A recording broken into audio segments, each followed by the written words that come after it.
Paroxysmal tachycardia क्या होता है कि repeated nerve impulses आ रही हैं, burst of nerve impulses at a very short period of time हमें मिल रही हैं, और साथ साथ वो impulses क्या कर रही हैं, वो डाई आउट नहीं कर रही, वो री एंटर कर रही हैं, ठीक है, हार्ट के अंदर, और जो हमारा नॉर्मल कंडक्टिव सिस्टम है उसको ओबे नहीं कर रही। तो पैरोक्सिमल टैकीकार्डिया को हम स्टॉप कैसे कर सकते हैं, वो स्ट्रॉन्ग वेगर रिफ्लेक्स के थ्रू कर सकते हैं।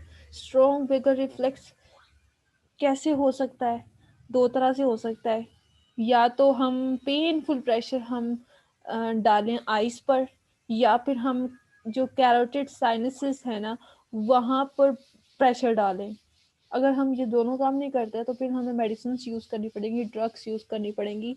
एक क्विनिडीन है और एक लिडोकेन है, ठीक है। दोनों का काम क्या है, depress the normal increase in sodium permeability of cardiac muscle membrane, ठीक है। कार्डिक परमेबिलिटी जो है वो सोडियम के लिए इन्होंने डिक्रीज कर देनी है, ताकि जो है वो एक्शन पोटेंशियल जनरेट होने में टाइम लगे। तो उसके वजह से क्या होता है कि रिडिमिकल डिस्चार्ज है उसको ब्लॉक भी कर देती है, और फोकल पॉइंट को वो ख़त्म भी कर देती है, जो डिफरेंट फोकस बने होते हैं।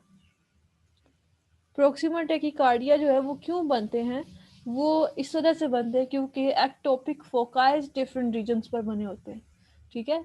वो डिफरेंट रीजन्स पर जब एक्टोपिक फोकाई बने होंगे ना, तो वो हार्ट का मसल जो है वो नॉर्मली वो कांटेक्ट नहीं कर रहा होगा, वो हर रीजन का एक्टोपिक फोकाई अलग तरह से उसको सिग्नल दे रहा होगा। तो इसकी तीन तरह से हम इसकी डिवीजन कर देते हैं, तीन तरह की स्टेजेस हैं, जिसमें एट्रियल पैरोक्सिमल टैकीकार्डिया है।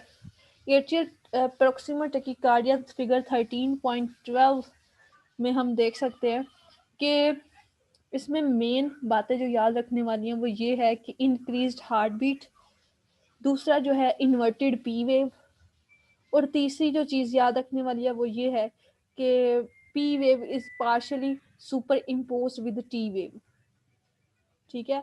और चौथी जो बात है वो ये है कि पी वेव जो है उसकी शेप अब नॉर्मल आएगी इलेक्ट्रोकार्डियोग्राम के अंदर।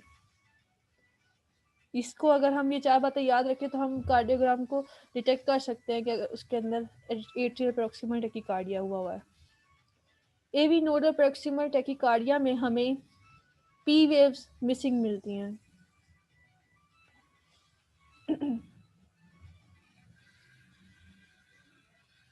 एट्रियल और एवी नोडल पैरोक्सिमल टैकीकार्डिया को हम सुप्रावेंट्रिकुलर टैकीकार्डिया भी बोल देते हैं।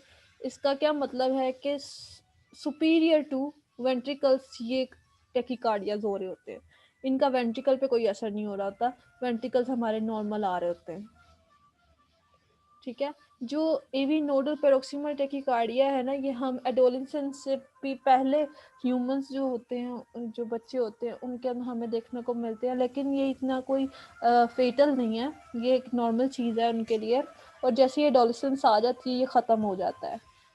लेकिन हाँ, सुप्रावेंट्रिकुलर टैकीकार्डिया का एक इशू ये ज़रूर है कि ये वीकनेस कॉज कर देता है जब ये इसका अटैक होता है पेशेंट को। और तीसरी जो इसकी है पैरोक्सिमल टैकीकार्डिया की टाइप, वो है वेंट्रिकुलर प्रॉक्सिमल टैकीकार्डिया। वेंट्रिकल्स के अंदर पैरोक्सिज्म वाली हमें वेव्स और हार्ट बीट्स देखने को मिल रही हैं। 13.13 इज द एग्जांपल। यहाँ पर हमें देखने को मिल रही है वेव्स, कहीं पर हमें बहुत ज़्यादा पोटेंशियल क्यूआरएस वाली मिल रही हैं, क्यूआरएस जो वेव्स मिल रही हैं, कहीं पर हमें बिल्कुल नहीं मिल रही, कहीं पर बहुत शॉर्ट मिल रही हैं, कहीं पर एक दूसरे से अलग अलग मिल रही हैं। तो ये जो वेंट्रिकुलर पैरोक्सिमल टैकीकार्डिया है ना, ये दो तरह से हो सकता है। फर्स्ट ये कि this type of tachycardia usually does not occur unless considerable ischemic damage is present in the ventricles. Ischemia of the heart muscles बहुत ज़्यादा जब हो जाएगा ना, तो तब हमें वल्नरेबल फॉर्म में वेंट्रिकुलर पैरोक्सिमल टैकीकार्डिया देखने को मिल जाता है। लेकिन अगर हम थोड़ी बहुत जो है डैमेजिंग हो गई है हार्ट मसल्स की, तो उसकी वजह से हमें ये नहीं देखने को मिलता। सेकेंड है ventricular tachycardia frequently initiates the lethal condition of ventricular fibrillation. Ventricular fibrillation cause कहा जाता है because of rapid repeated stimulation of ventricular muscle, as we discuss in the next section, वो हम नेक्स्ट सेक्शन में देखेंगे। Some digitalis intoxication cause irritable foci that lead to ventricular tachycardia.